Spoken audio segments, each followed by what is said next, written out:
Hello, Revere, and welcome to our Revere Veterans and Community Show. Today we have a community veteran, a young gentleman by the name of Donald Willyard. Did I get that right? Absolutely. Thank you, Donald. You are only 17 years old. That would be You correct. go to a high school in Everett. Since I don't know much about you because you're so young, I'm going to let you take over for a while, so tell us about it. Sure. So I attend a charter school that is located in Everett, Massachusetts. It's the Pioneer Charter School of Science. A charter school very similar to public schools in that it's publicly funded. It's open to anyone. It's not like private school that you would pay to go. It's open to absolutely anyone. Can I ask you, as a layman, what is the difference between a charter school and a regular public school, or there isn't any? I mean, as far as actual differences, charter schools will tend to be slightly smaller just because they're smaller buildings. They act as their own district, but other than that, there is no major difference as far as the actual student experience in charter schools versus public schools. Good. Before we continue, I got to say, you are a junior now, right? That's correct. You're going to be a senior next year. You got it. And I'm a senior right now, so we're going to have a lot in common next year. Very much so. Okay, first of all, I got to say this, folks. We have a gentleman here, and it's an honor to have you here because you've been elected to the Board of Education. That is correct. That is correct. And then there's only, how many people did get elected today? So actually, it's an 11-member board. 10 are appointed by the governor. So you have the chairman of the board, the secretary of education, the commissioner, but then the 11th is elected statewide by the students of this state. And they picked you. They did. Thank you. Absolutely. And exactly what does the Board of Education do up there? So the Board of Education I like to reference a lot in comparison to the Supreme Court of the United States. But on the state level, we look at policy and regulations that have come through the times, and we make decisions and interpret them and say what exactly they mean. So as far as vocational schools, we make up the regulations for how those should operate, the frameworks, which are what students should know. We get to say and pass them along. Any charter schools or schools that want to open up, we approve them. And very recently, if there's a school district that is underperforming, we can come in and intervene and take over that school district. Right. After you finish high school and you want to go to attend a university, what does your future look like? So right now I'm actually looking into several options. My most recent option that has kind of opened up and seems very likely would be Suffolk University right in Boston. It's a great school right in the heart of Boston. Right, that's right near the State House, isn't it? Actually, it's right next to it. So, oh, it is? Yep. Okay. So it's convenient for you. Very convenient. So what do you intend to study when you get through? So once I get to Suffolk University, if I do attend there, I would be going in for political science in government. That would be fantastic. I'm sure Suffolk University would be proud to have you. Absolutely, and I know they would, especially under the new leadership that has come in. Right. I believe you met the president of Suffolk? Yep, so the president of Suffolk University, Margaret McKenna, now sits on the board, actually. So she's one of the 10 members who is appointed by the governor. Oh. Yep, and Go ahead. No, she just got offered the job very recently and is coming in new to this as the president of Suffolk.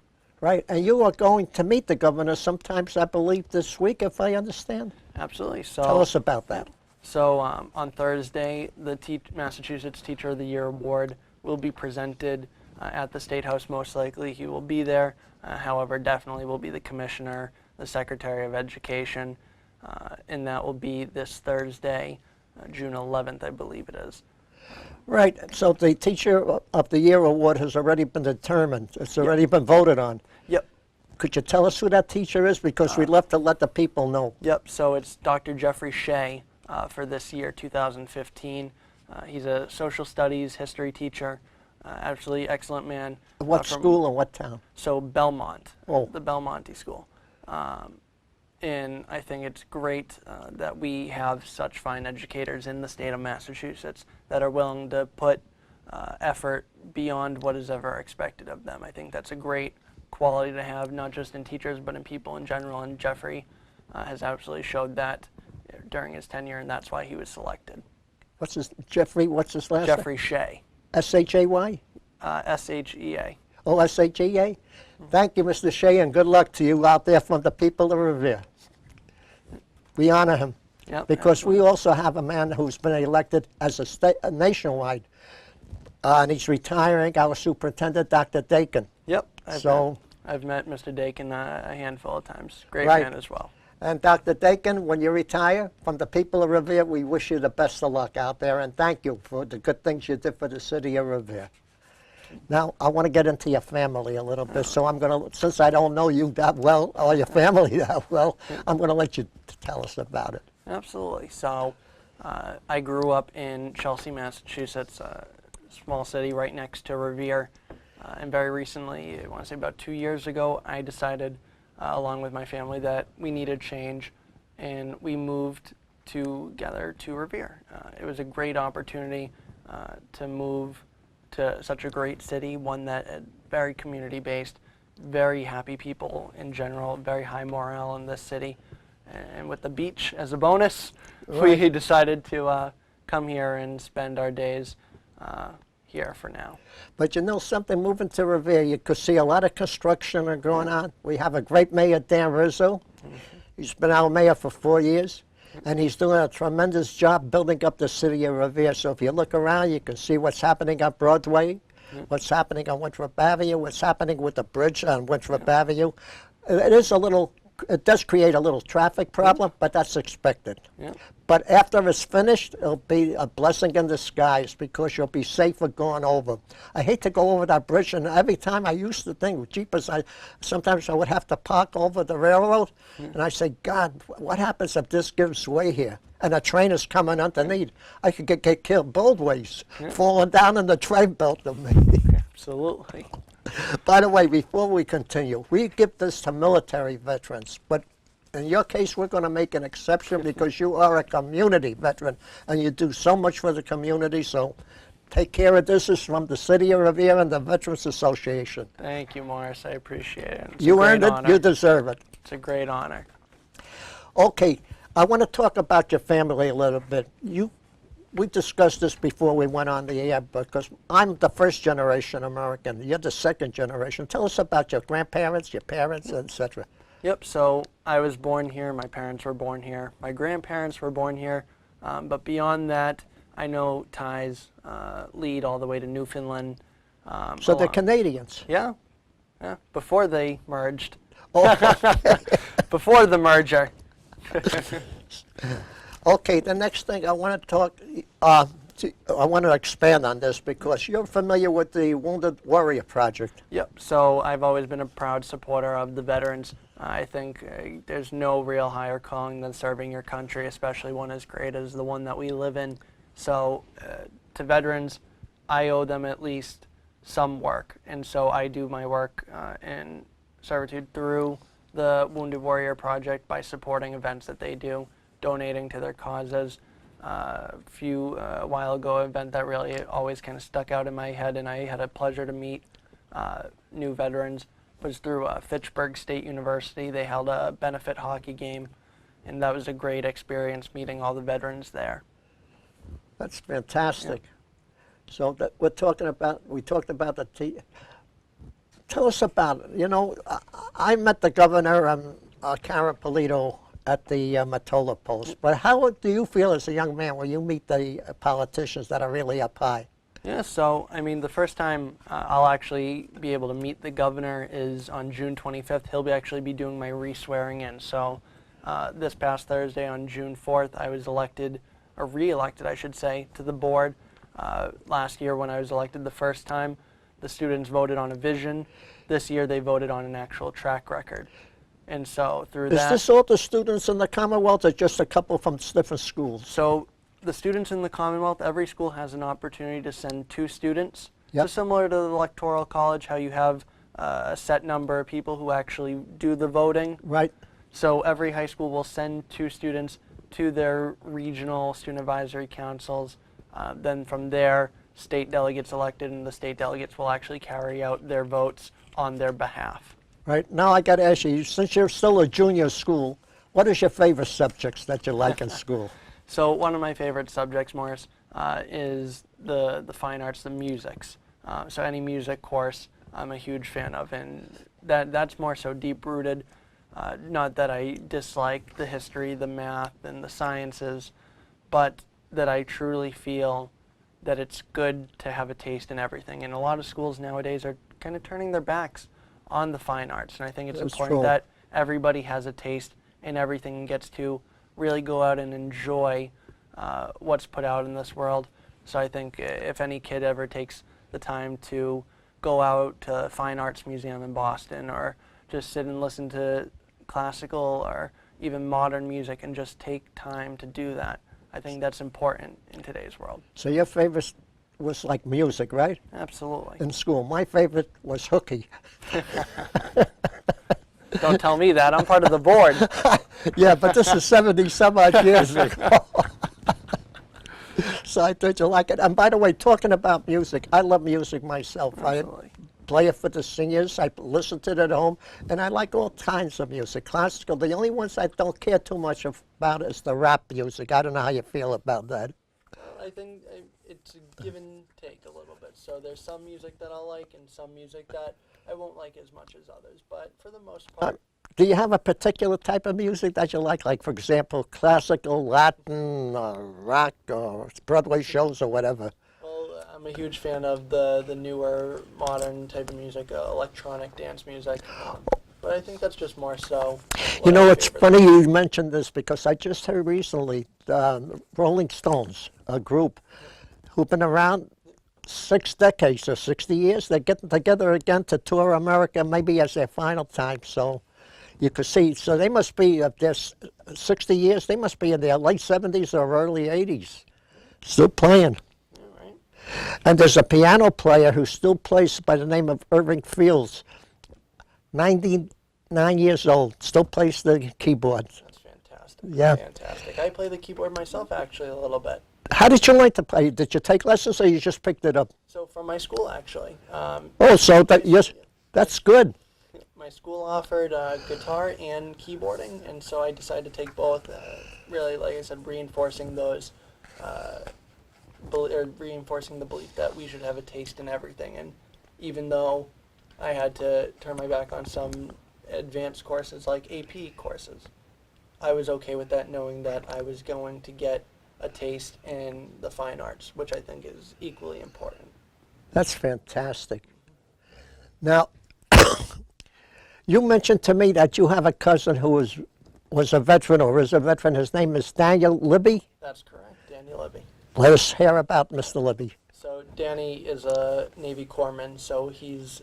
Is he still in the service? He's still in the service as we speak. He's actually, I believe he's either in Rhode Island or in California, San Diego right now. I believe he's in Rhode Island, if I remember correctly. He is a Navy corpsman, meaning he's enlisted with the Navy. However, he goes out with the Marines because, as I'm sure you know, the Marines don't have a medic themselves. Rather, they take all their medical personnel from the Navy. And so he's on the front lines with the Marines when he does go on rotation with them. So you tell, if you speak to Mr. Libby, you tell him from Morris, a World War II veteran, I salute him and thank him for his service. And he's also one of the greatest generation that serves, because every veteran that puts on a uniform is of the greatest generation. So Mr. Libby, thank you for your service, sir. Right? What does your mother or what does your father do, if I may ask you, your parents, if you would like to tell us? Well, my mother is a nurse, so she goes around. So she's also a community veteran, helping people Absolutely. and helping veterans. Absolutely. She started off actually in the Chelsea Soldiers Home, helping veterans there, and kind of grew into a traveling nurse, now doing visiting nursing, to going house to house to those who cannot travel to their doctors, the hospitals. So that alone is something that I take great pride in. My family is very dedicated to the community. Likewise, my father, he actually is in the restaurant business, Joe's Crab Shack up in Methuen. Great food, great food. What's the name of the restaurant, if you can mention it? Joe's Crab Shack. Yep. And your father works there? Yeah, he's actually the general manager. Oh, Yep, he runs Joe's Crab Shack up here. and that's all seafood there? Well, Or mostly, mixed? Mostly, it's mixed, but for the most part, seafood. I wouldn't exactly go there for a slice of pizza. Okay. So, and you also have, I believe, a sister you want to Yep. So my sister is actually mention her name too. Samantha Williams. Now that she's married, she went to Vermont with her husband, my brother-in-law Matt, and started a family there. I now have a nephew who is, I believe, 3 or 4 months old, Lucas. Yep. And she is the academic advisor for the University of Vermont. So, very interesting how growing up with her, we had very few common interests, and now we both find ourselves in education. Her in the professional world of higher ed, and me administrative government for the elementary and secondary levels. You know, you being on the school board, on the governor's council, let's say, sort of, kind of, what would you like to see if improvements? Because you always come up with ideas that, what future ideas would you like to see for the school? Yeah, so I mean, and that's a very loaded question because there's a lot of things that we can always improve on. We should never be content with where we are. However, I mean, I think that we really need to focus on getting the funding that we need to schools that are in need with more impoverished students and higher needs students. And I actually want to thank the governor. Recently, I believe it was today, I got a press release from the governor's office that a couple $1 million was given to Springfield, Western Mass schools that were in very severe need of funds, and to really help them get out of the downhill slope they were in, realistically. I think that's where we really need to look at where we're spending money now and see how much we can put back into education, because there's one thing that I truly believe in, and that's education is always worth investing in, because it ends up always being a reinvestment that benefits our community, and our Right. state, and our country. Right. You know, I'd like to ask you a question, if I may. That's When what I I'm went, here no, this may, if you, it's not a loaded question. When I went to school, we had to learn how to do math and other subjects, really do it. I noticed the kids today have the computers. Like if I asked a friend of mine to look up a certain thing in, let's say, geometry or trig, he went to the computer and he looks it up. I says, what would you do without the computer? And he looked at me sort of kind of funny, but he didn't answer me. Do they teach it both ways, or do they rely strictly on the computer to give you the information? So it's interesting that you say that. A lot of people are moving away from strict computation. So when you were growing up, I'm sure it was, here's a problem, now you have to calculate how to do it. Now with calculators and computers that can do the actual calculations for you, there's a big emphasis on what's called critical thinking, which is more so beyond just strict computation. But now that you have the answer, what can you do with it? Or how did you come to it? And explaining that rationale behind it and the logic and reasoning with your solutions. Right, but if the computer, let's say the battery discharges, you get zero battery, and you're in the middle of a problem, would you be able to do it without the computer, or you really have to rely on it? Absolutely, you can still do the problem yourself, so at least. So you learn it both ways. Absolutely, and that's important. That's good. You can't learn how to critically think without at least knowing how to do it to begin with. There was a saying when I went, when the computers came out, but we had the calculators. They used to say garbage in, garbage out. That's what they meant. Whatever you put into the computer, you put it in wrong, you're going to get the wrong answer. So Absolutely. that's Still good. the same thing today. And you know, it's funny because a lot of seniors, including yours truly, I'm afraid of the computer. Even though I know how to work a little of it today, I'm still afraid of it.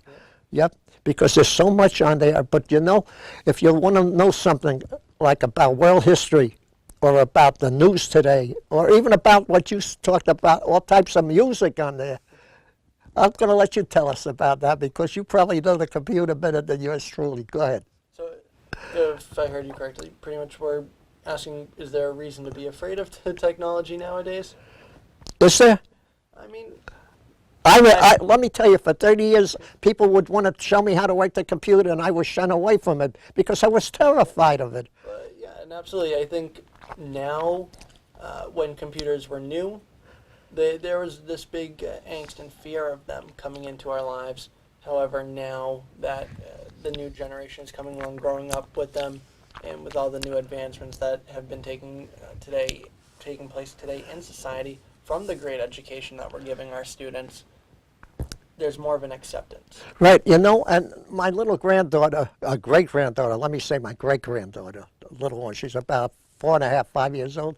She got a little tablet, and she talks to it. She talks into it, and she gets all the information she needs, like show me presidents, and you'll see a whole bunch come out from Washington right on up to Obama. So it's good in a way for the kids. Yeah, it's absolutely a great educational tool when used properly. That's why a big thing that I've always supported was the bring your own device movement in schools, having kids being able to bring their laptops or phones into the class to use them for that if they have a question that they don't want to maybe disrupt the teacher, or if maybe they have a little side project going on, they can kind of do that research right there on their device. When do they start giving the kids in school the computer? As soon as they get into kindergarten or the first, second, or third grade? So it varies from district to district. Some districts have a fear of computers and don't want them in the classroom, thinking it will disrupt the environment. And in some instances, they're right. Whereas in other schools, they take on a much more friendlier and technology-accepting approach. Also, Such as Revere High School, on the board all the time, we praise Revere High because they've taken the initiative, and now in high school, all high schoolers are provided with iPads from the moment they enter high school. they're given an iPad, every student? Every student. And that's theirs to keep or just to use? So to use for their time that they're in high school. Oh, I see. So every student does have that, which makes it fair, because that way everybody can look up the same questions or come up with the same answers. And that's what's important, is equity, making sure that all students have an equal and fair chance. We can't be giving an imbalance to those who can afford devices, but giving them to everybody so they have a fair, equal chance at success. I would like to ask you a question, but I don't know, you may not know the answer, but today's education, are the students today, as the years go by, are they getting more educated today than they were, for example, when I was a student? I mean, you have more equipment to use. I think that the depth or scope of education has definitely improved and gone farther than we've seen before, and that's because technology itself is evolving. Sorry, not technology, education itself is evolving. We are further in education than we were 20 years ago. And that shows, especially in Massachusetts, when you look at the international tests. When the No Child Left Behind Act was passed in 2001, we were very far behind other countries. Now, we're pushing ourselves. Massachusetts, for example, is almost in the top. I mean, if we're not number one, I believe we're number 2 or 3. In the whole country? In the whole world. Oh, that's even better. Even better. Yeah. Massachusetts is the number 1 state in education for the United States. And it's because we have dedicated officials like the mayor, like Mr. Dakin, and like members of the Board of Education like myself, Margaret McKenna, Chairman Sagan, and the Commissioner of Education, Mitchell D. Chester. That's fantastic. Because I have to say, we have some of the best universities in the world here. And when I say that, people say, well, it's one of the best. I say, no, it is the best, because foreign students come here to learn at MIT, Harvard, Yale, Princeton, I mean, all over the East Coast. Of course, they have them out in California, too, the California Institute of Technology, one of the great technical schools. Georgia Tech, another great engineering school. So we do have some of the best colleges. Who's head of education at the State House, if I may ask? The one who... The Secretary of Education right now is Jim Pizer. So he was the former chairman of the Board of Elementary and Secondary Education years and years ago, and now has moved on in his own field of interest, and now has actually come back as the Secretary of Education with the election of Governor Baker. That's very good. Now, we have about 3 minutes left. I'm going to let you speak on anything you want for a couple of minutes, so it's all yours. Yeah, so I think that one thing I definitely want to touch upon is how I came to the position that I am in now, more in depth, and that every high school has the opportunity to send 2 students to their regional councils. The SAC is Student Advisory Council, They can send 2 students from there at the region. They elect their state delegates. The state delegates, they're very passionate, very dedicated to learning. And so a year ago when I came into the state, I had said, this is my vision, these are my goals, and I want to make sure that the students have a voice. The students are the biggest stakeholder in education. Why are we not listening to them the most?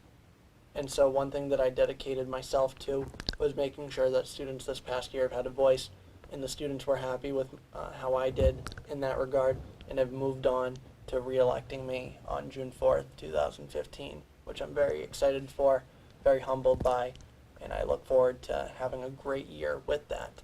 Right, and I want to say, Daniel, it's an honor to have you as a spokesman for the students of the Commonwealth of Massachusetts, not only for Revere, but for the state as a whole. So I want to thank you for taking the time to come up and spend a half an hour with us. Thank you for your service to the community, and God bless you. And I hope, I may not be around, but I see great expectations coming out of you. So, and I want to thank you again for coming, and again, God bless you and take care of you. God bless our troops overseas, our great country of the United States of America, and the people of Revere. And folks, here's a young man that's only 17 years old, and he is a pillar of the community and a great veteran of the community. And thank you again.